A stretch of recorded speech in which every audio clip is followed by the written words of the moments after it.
이 새벽에 예배하러 오신 여러분들 축복하고 환영합니다. 오늘 목사님께서 중요한 일정으로 출타하셔서 제가 이 자리에서 대신 말씀을 전하게 됩니다. 여러분들은 사시면서 이렇게 불평, 불만을 많이 해오셨습니까? 해오셨어요. 네. 우리가 하고 싶지 않아도 이 불평, 불만이라는 게 우리 삶에 늘 따라다니곤 하는데, 저는 한때 이 사역자의 길을 간다는 것 자체가 불평이고 불만이던 때가 있었습니다. 이렇게 대학생 때 다 같이 친구들이랑 학교 다니고 뭐 이렇게 할 때는 몰랐는데, 이제 졸업을 하고 해가 거듭되면서부터 불평과 불만이 생기는 게, 제 친구들은 안정된 직장을 가고 미래가 보장된 직장을 가고 승진도 하고 좋은 차도 사고 좋은 집도 자가로 마련하고, 또는 뭐 공무원 시험이나 임용고시 같은 것에 합격을 해서 또 좋은 자리로 가고, 뭐 점점 높아지는 연봉과 사람들이 듣기만 하면 와 하는 직업들, 뭐 이렇게 살아가는 모습이 점점 이렇게 갈리게 되더라고요, 저랑은. 반면 저는 세상의 눈으로 봤을 때는 여전히 미래가 보장되지 않은 불안정한 사람이었고, 학교도 늦게까지 다니고 또 늘 궁핍한 사람이었습니다. 이렇게 친구들이랑 비교하니까 정말 끝도 없더라고요. 제가 어떤 한 교회의 부교역자가 아니라 찬양 사역자로 이렇게 사역을 오랫동안 해서 그런지 몰라도 늘 누구랑 비교를 하면 저는 한없이 낮아지는 그런 마음을 갖게 되더라고요. 제 가장 가까운 친구이자 믿음의 동역자인 친구는 부유한 가정에서 태어나서 20대 때 굉장히 높은 고위 공무원에 합격을 했습니다. 그 당시에 이제 시골이니까 친구가 다니던 학교와 그 친구가 다니던 그 동 있잖아요. 거기에 이제 곳곳에 플랜카드가 축 합격, 뭐 누구, 어떤 곳이 합격, 뭐 이렇게 쓰여 있었거든요. 그만큼 축하할 일을 되게 빨리 맡고 되게 탄탄대로라고 할까요? 이렇게 걸어가고 있습니다. 어느 날 그 친구와 대화를 하는 도중에 저도 모르게 불평, 불만을 하게 되더라고요. 그 친구의 보장되고 여유로운 삶도 부럽고, 그 친구에게 나는 이래이래해서 너무 힘들다. 난 너무 힘드네. 뭐 이렇게 불평을 하니까 그 친구가 저에게 듣다 못해 말을 하더라고요. 그거 네가 선택한 거잖아. 예, 제가 선택한 거더라고요. 제가 이 길을 선택했더라고요. 주님께서 불러주셨다고 말할 수 있겠지만, 그 주님의 부르심에 제가 네 하고 선택하고 갔던 길이었더라고요. 때론 궁핍하더라도, 남들처럼 풍성하게 살지 못할지라도 부르심 따라 순종하며 이 길을 가겠습니다 결단하며 제가 선택하여 가고 있는 길이었습니다. 제 머리를 한 대 얻어맞은 것 같더라고요. 내가 주님의 종이 되겠노라 결단하고 선택한 이 길을 아주 잘 가고 있는데, 아주 주님의 길을 똑바로는 아니더라도 나름대로 열심히 가고 있고, 어쩌면 제 계획과 맞게 가고 있는데, 제가 이것마저 불평하고 있다니, 진짜 나약한 인간이구나, 진짜 연약한 사람이구나, 그것을 제가 그때 뼈저리게 느끼고, 내가 다신 후회하지 않겠노라, 내 선택을 기뻐하겠노라, 주님께서 기뻐할 것이다 라고 늘 생각하며 가고 있습니다. 여기 계신 모든 분들도 그리스도인으로 살아가겠다고 선택한 사람들입니다. 그리스도인으로 살아가는 게 정말 쉽지 않지만, 그래도 그리스도인으로 살아가고 손해보더라도, 손가락질 당하더라도 하나님 위해서 살겠다고, 예배하는 삶을 살아내겠다고 선택한 사람들입니다. 오늘 말씀에 저와 여러분들이 선택이 절대 틀리지 않았다는 그 증거들이 나옵니다. 이 선택이 가끔은 불편하더라도, 가끔은 서럽더라도 절대 잘못된 선택이 아니라고, 오히려 꼭 그렇게 선택해야만 했다고 말씀하고 있고, 또 그 이유에 대해서 오늘 말씀에 잘 설명을 하고 있습니다. 오늘 시편 49장은 계속해서 고라 자손의 시입니다. 오늘 말씀의 시작은 강력한 명령으로 시작하고 있습니다. 뭇 백성들아 이를 들으라. 세상의 거민들아 거하는 모든 민족들아 모두 귀를 기울이라. 귀천 빈부 막론하고 다 들을지어다. 작은 소리로 읊조릴 테니까 이 작은 소리마저 잘 들어라. 비유에 귀 기울여라. 내가 하는 비유 헷갈리지 말고 헛다리 짚지 말고 정확히 내가 하고자 하는 말을 잘 들어라. 계속해서 내가 하는 말 잘 들으라고 강조하고 있어요. 성경에서 이렇게 여러 번 절수로 따지면 1절에서 4절까지 동일하게 잘 들어라 라는 말을 하고 있습니다. 이렇게 4절에 걸쳐서 이렇게 여러 번 강조하는 구절이 또 있을까요? 왜 이렇게 강조할까요? 중요하기 때문입니다. 우리는 정말 중요한 얘기를 할 때, 자, 내 얘기 들어봐. 내 얘기 잘 들어봐. 우리 주일학교 선생님들은요, 다 아이들의 학부모이기도 합니다. 예배 시간에 말을 잘 듣지 않는 친구가 있으면 한쪽으로 데려가서 이렇게 말합니다. 엄마 말 잘 들어봐. 엄마 말 잘 들어봐. 왜 그럴까요? 정말 중요하고 지금 이때 너가 이 말 꼭 들어야 한다는 거죠. 이렇게 4절씩이나 이렇게 여러 번 강조하는 것을 보니까 오늘 말씀이 정말 중요한 말씀인가 봅니다. 뭇 백성도 듣고 어떤 나라의 백성도 모두 듣고 세상에 거하는 모든 민족들도 다 듣고 귀천 빈부 막론하고 귀하거나 천하거나 가난하거나 부하거나 이것과는 상관없이 모두 들으라고 합니다. 이 말은 어느 누구에게도 이 말씀이 중요하지 않은 이들이 없다는 것입니다. 그 중요한 말씀이 무엇인지는 5절부터 나오기 시작합니다. 5절에 죄악이 나를 따라다니며 나를 애워싸는 환난의 날을 내가 어찌 두려워하랴. 우리의 삶은 죄악과 때려야 뗄 수 없는 관계에 있습니다. 안타까운 사실이지만 환난 또한 그렇습니다. 늘 우리를 애워싸고 있습니다. 하지만 오늘 말씀은 그렇더라도 우린 두려워할 필요가 없다고 말합니다. 죄와 사망의 권세에서 승리하신 예수 그리스도로 인해서 우리는 이 문제를 해결받았습니다. 6절부터 10절의 내용은 자기가 가지고 있는 지식이나 재물이나 재산은 결국 다 소용이 없어진다는 것입니다.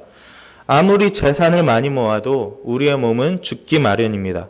무조건 죽게 되어 있고 흙으로 다시 돌아갈 때에 그 우리가 열심히 모은 것들, 열심히 가지고 있던 것들 절대 가지고 못 간다는 이야기입니다.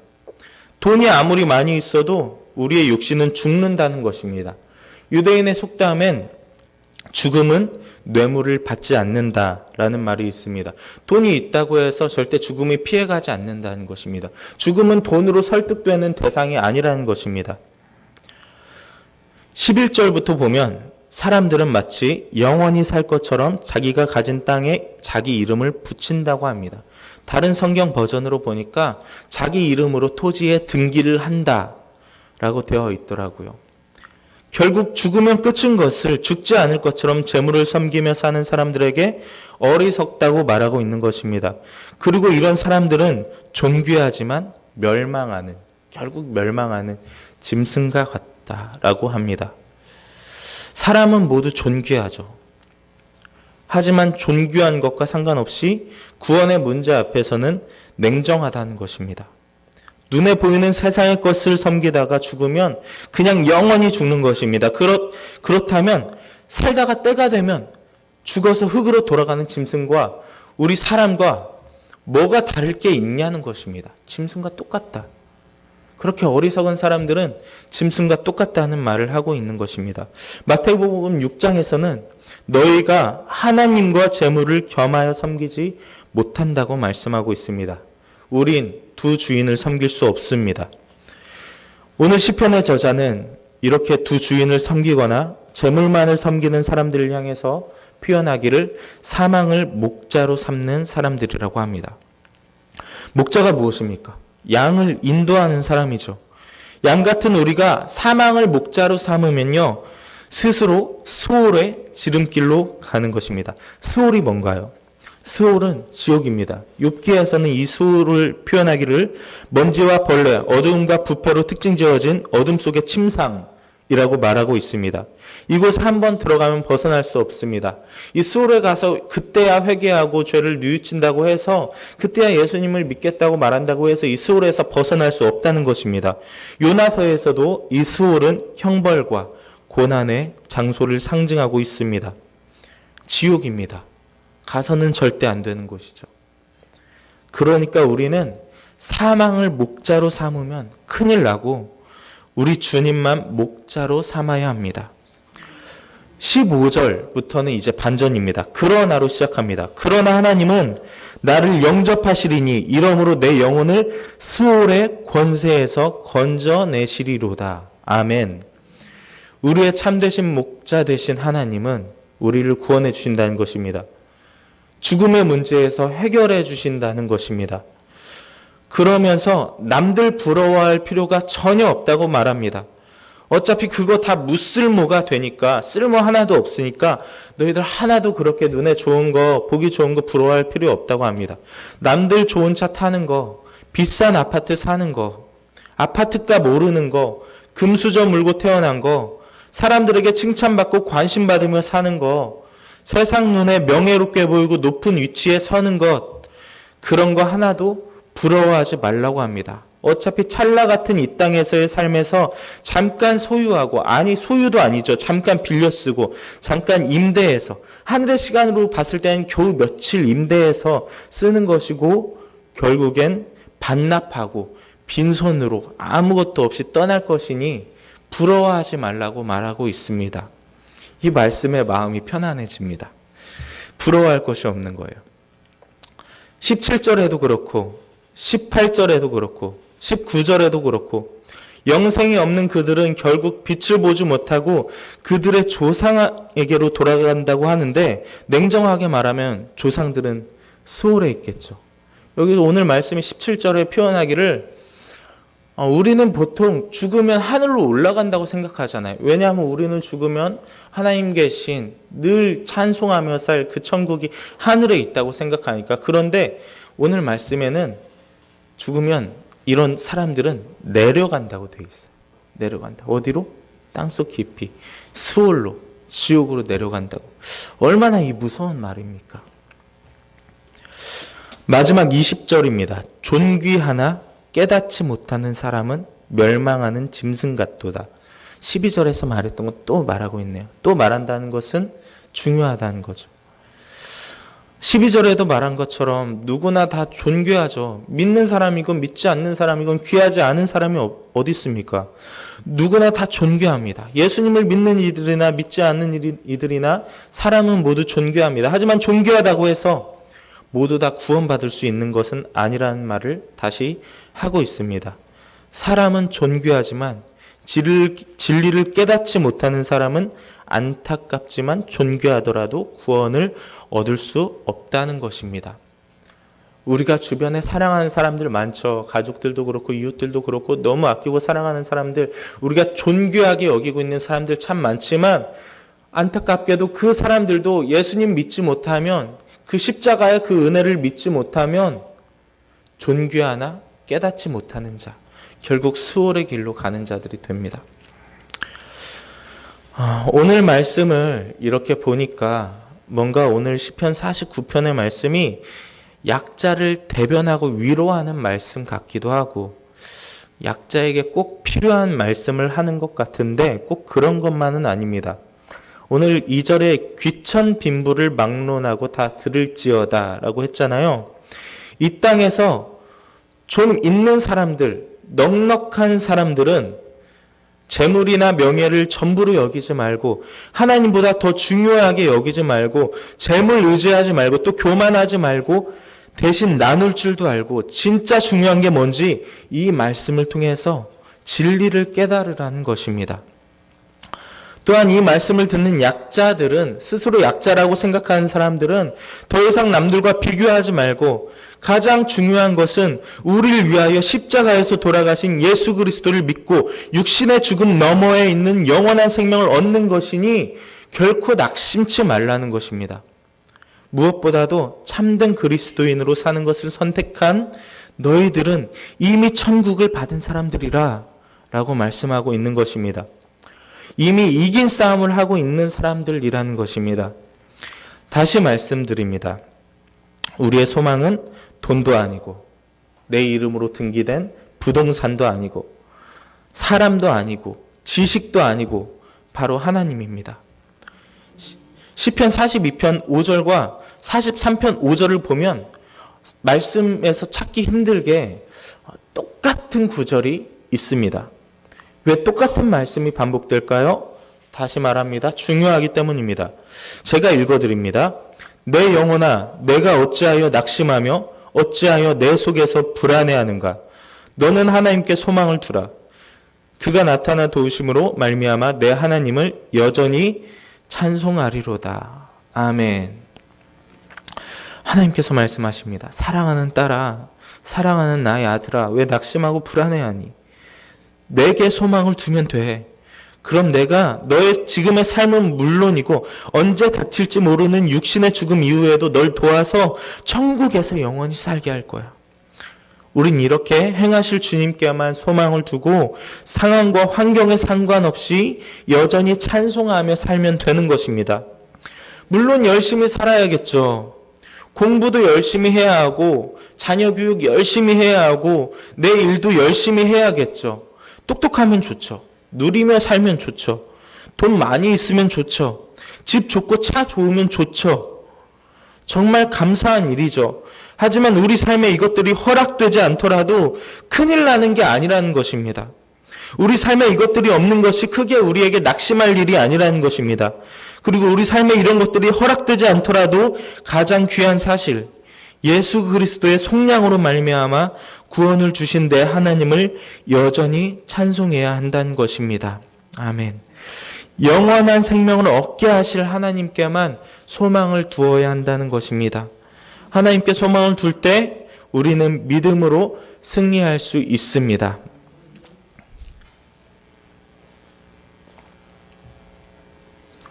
어쩌다가 지인을 통해서 알게 된 분이 있습니다. 크리스천은 아닙니다. 이분은 공연 업계에서도 매우 잘 알려진 분이고 제가